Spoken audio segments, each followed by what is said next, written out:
بسم اللہ الرحمن الرحیم۔ السلام علیکم معزز ناظرین، آپ سے ایک چھوٹی سی ریکویسٹ ہے کہ ویڈیو کو ضرور اینڈ تک دیکھیں۔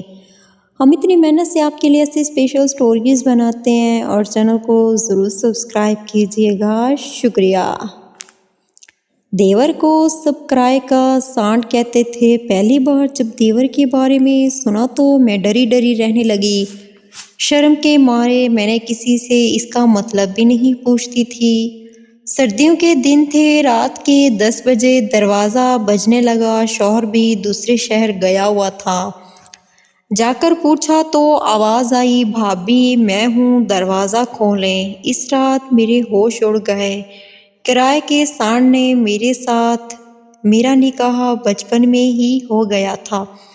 شوہر کوئی غیر نہیں بلکہ ابا کے جاننے والے کا بیٹا تھا۔ ابا کی اور اس کی اچھی دوستی تھی۔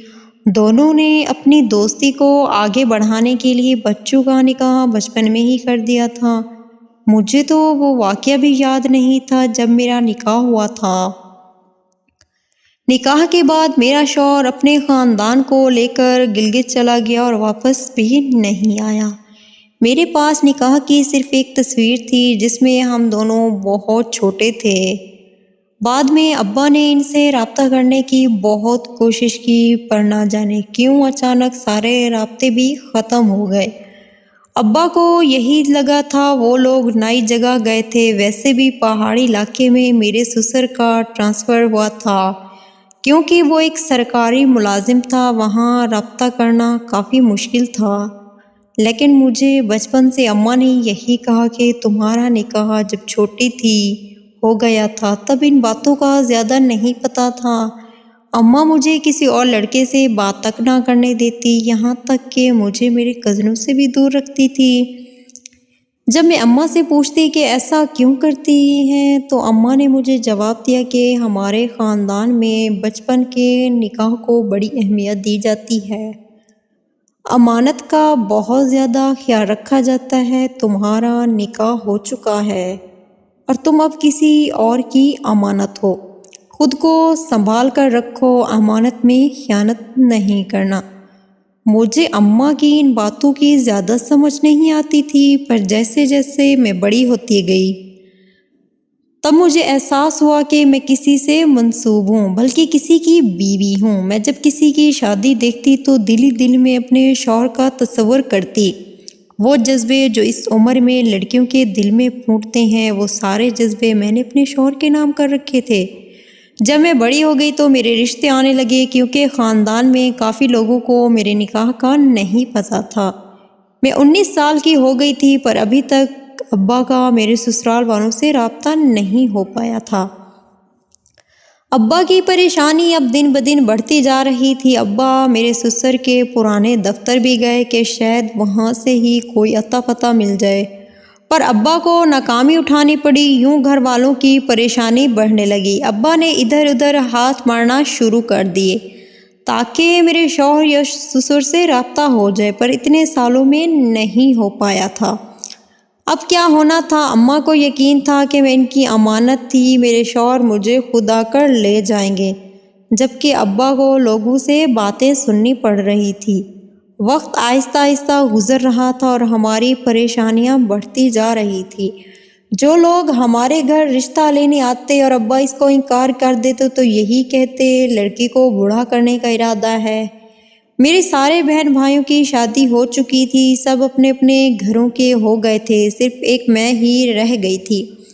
میرے غم نے ابا کو چارپائی سے لگا دیا تھا، وہ اب بیمار رہنے لگ گئے تھے۔ جب مجھے گھر کے کام کاج کرتے دیکھتے تو یہی کہتے مجھے معاف کر دینا، میری وجہ سے تمہاری زندگی تباہ ہو رہی ہے، پر میں امانت میں خیانت نہیں کر سکتا۔ میں ابا کی آنکھوں میں آنسو نہیں دیکھ سکتی تھی اور میں ابا سے یہی کہتی کہ آپ فکر نہ کریں، میں ساری عمر انتظار کر لوں گی۔ لیکن ابا جانتے تھے میری آنکھوں میں بہت سارے خواب جگمگا کرتے تھے۔ میری ساری سہیلیاں بھی بیاہ گئی تھی، بس میں ہی رہ گئی تھی۔ وقت گزرتا گیا اور ایک دن ابا بھی اس غم میں دنیا سے رخصت ہو گئے، بس میں اور اماں رہ گئی تھی۔ اب تو میری امیدیں بھی ٹوٹنے لگی گئی تھی۔ تنگ آ کر اماں نے مجھے کہا کہ تمہاری شادی کہیں اور کر دیتی ہوں، پر میں نے اماں کو منع کر دیا کہ نہیں، جس کام کو پورا کرنے کے لیے میرا باپ اتنا پریشان رہا اور اسی غم میں مر گیا، اسے میں ادھورا نہیں چھوڑ سکتی۔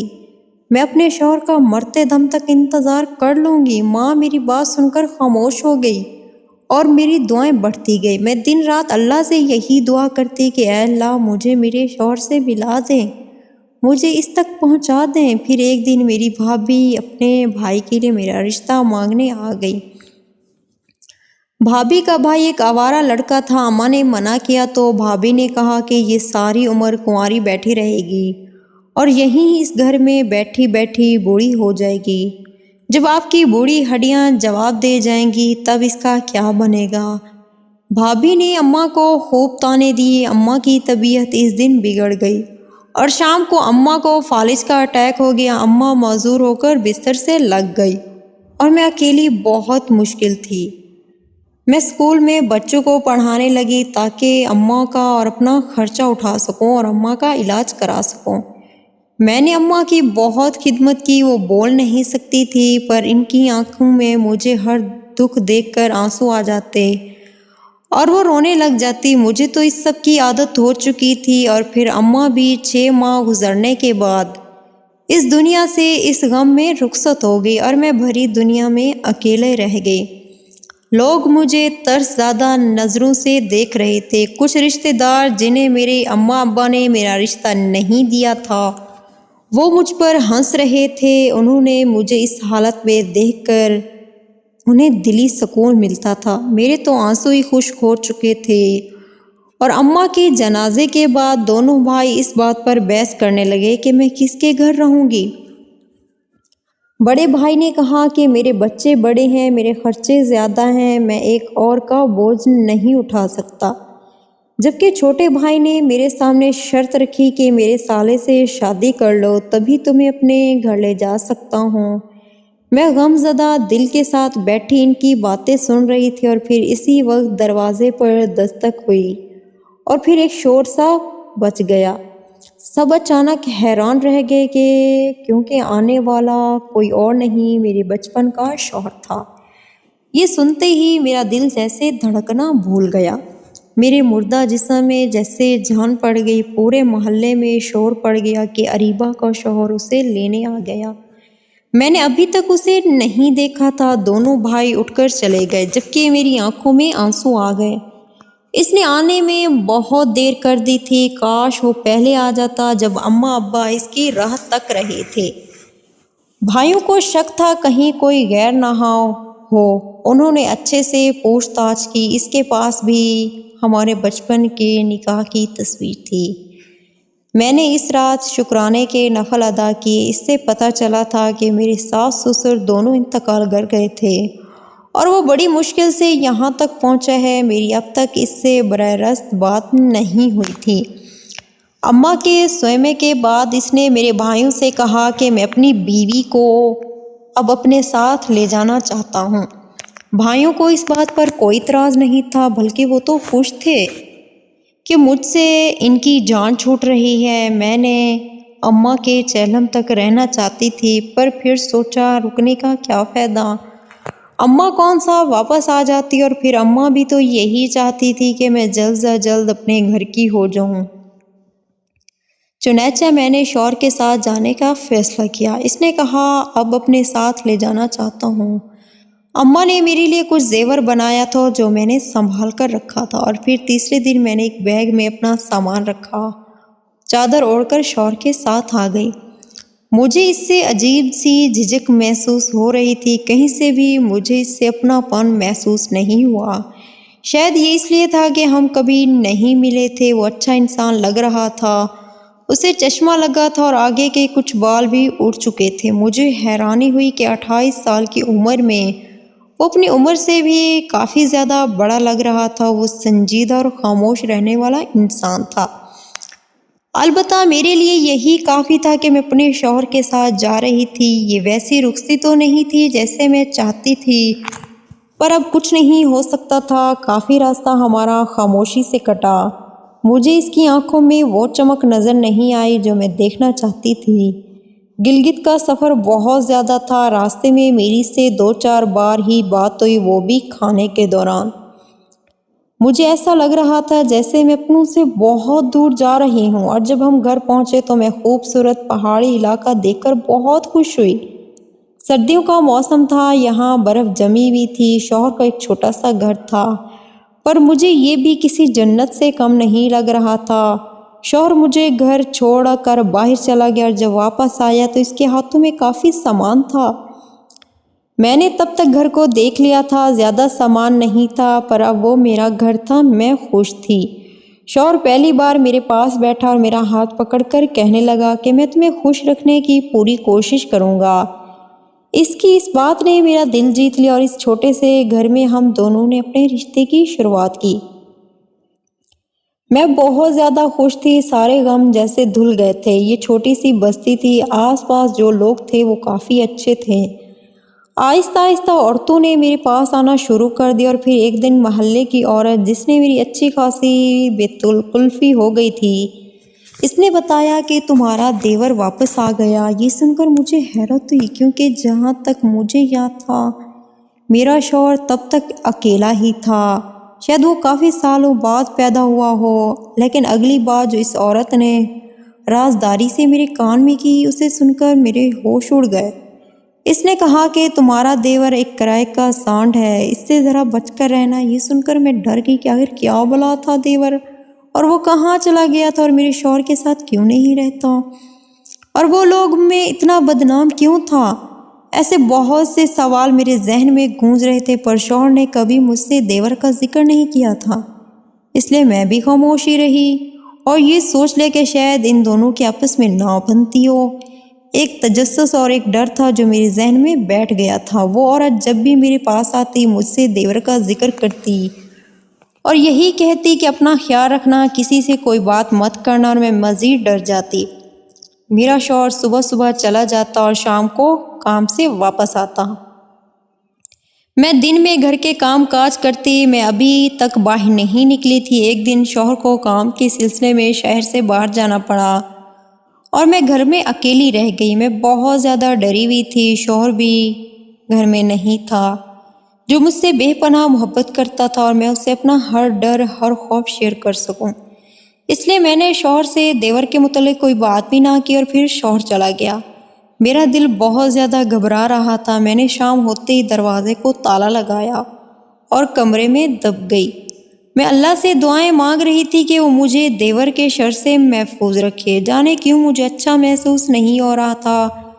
رات آہستہ آہستہ گزر رہی تھی اور میں سو گئی۔ رات کے کسی پہر اچانک میری آنکھ کھل گئی، اور آنکھ کھلنے کی وجہ اور کچھ نہیں بلکہ دروازے پر ہونے والی دستک تھی، جو لگاتار ہو رہی تھی۔ پہلے مجھے اپنا وہم لگا، لیکن دستک مسلسل ہو رہی تھی۔ میں ایک جھٹکے سے اٹھ کر بیٹھ گئی، کیونکہ میرا دل خوف سے کانپنے لگا تھا۔ میں نے باہر کے دروازے کو تالا لگایا ہوا تھا اور دستک میرے کمرے کے دروازے پر ہو رہی تھی۔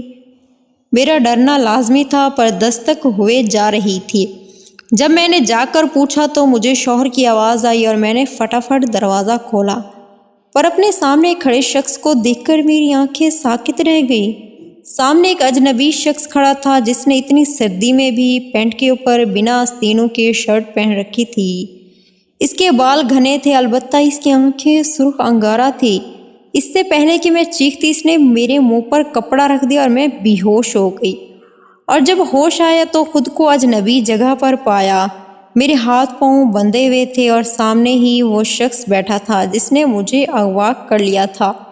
میں سمجھ گئی تھی کہ یقیناً وہ میرا دیور تھا۔ کون ہو تم؟ میں نے ڈرتے ہوئے پوچھا، کیونکہ اس کے چہرے پر جو سختی تھی وہ مجھے دہلا رہی تھی، اور اس کے بعد جو جواب اس آدمی نے دیا اسے سن کر میری روح فنا ہو گئی۔ اس نے کہا کہ میں مصطفیٰ ہوں، تمہارا شوہر۔ مجھے جھٹکا لگا تھا۔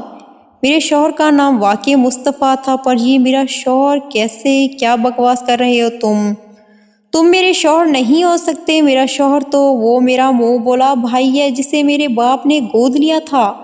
وہ کیا کہہ رہا تھا؟ مجھے تو کچھ سمجھ نہیں آ رہا تھا۔ مجھے اپنا سانس رکتا ہوا محسوس ہو رہا تھا، اور پھر جو کہانی اس نے مجھے سنائی اس نے میری روح فنا کر دی۔ کافی سال پہلے ہمارے نکاح کے بعد جب اپنے خاندان کو لے کر گلگت شفٹ ہوا تھا تب اسے یہاں پر ایک لڑکا جو میرے شوہر سے 1 سال بڑا تھا اور وہ یتیم تھا۔ سسر سرکاری ملازم تھا اور نرم دل کا مالک تھا۔ اس نے لڑکے کو اپنے گھر میں رکھ لیا۔ اس وقت میرا شوہر 8 سال کا اور وہ 13 سال کا۔ اس لڑکے کی ذہنی حالت تھوڑی عجیب تھی۔ اس کے باپ نے اس کی ماں کو مار کر خودکشی کر لی تھی اور اس نے ایک مشکل زندگی گزاری تھی۔ اس کا باپ ایک ذہنی مریض تھا جس نے اس کی ماں کو بہت تکلیف دی۔ اسے بھی اکثر مار پڑتی تھی اور وہ ماحول میں رہ کر اس کی ذہنی حالت عجیب ہوتی گئی تھی۔ سسر اسے اپنے گھر تو لے آیا تھا پر اس کی ذہنی حالت کو نہ بدل سکا۔ وہ دیکھنے میں کافی خاموش طب لگتا تھا پر حقیقت میں وہ کافی شدت پسند تھا۔ ایک دن سسر نے اسے ایک بلی کو مارتے دیکھ لیا۔ وہ کسی جانور کی طرح اسے مار رہا تھا۔ سسر نے اسے منع کیا اور اسے تھپڑ بھی مارا پر وہ عجیب ہوتا گیا۔ میرے شوہر نکاح کی تصویر اپنے پاس رکھتا۔ اس نے وہ تصویر دیکھ رکھی تھی اور جانے اس کے ذہن میں کیا آیا، اس نے وہ تصویر چرا لی۔ بعد میں سسر اور ساس دونوں کی ایک حادثے میں جان چلی گئی اور اس لڑکے نے گھر پر قبضہ کر کے میرے شوہر کو گھر سے نکال دیا۔ اس لیے ہمارا بھی رابطہ نہ ہو پایا تھا۔ شوہر نے برفانی علاقے میں رہ کر خود کو زندہ تو رکھا ہوا تھا اور وہ سارا دن محنت مزدوری کرتا، برفانی علاقے میں لوگوں کا سامان اٹھاتا اور کافی مضبوط جسم کا مالک تھا اور جانوروں کی طرح سارا دن کام کرتا۔ اس لیے اس کا نام سب لوگوں نے کرایہ کا سانڈ رکھ دیا۔ یہ سن کر میں پھوٹ کر رو دی کہ میں کیسے شخص کے ہاتھ لگ گئی تھی اور اتنے دنوں سے گناہ کر رہی تھی۔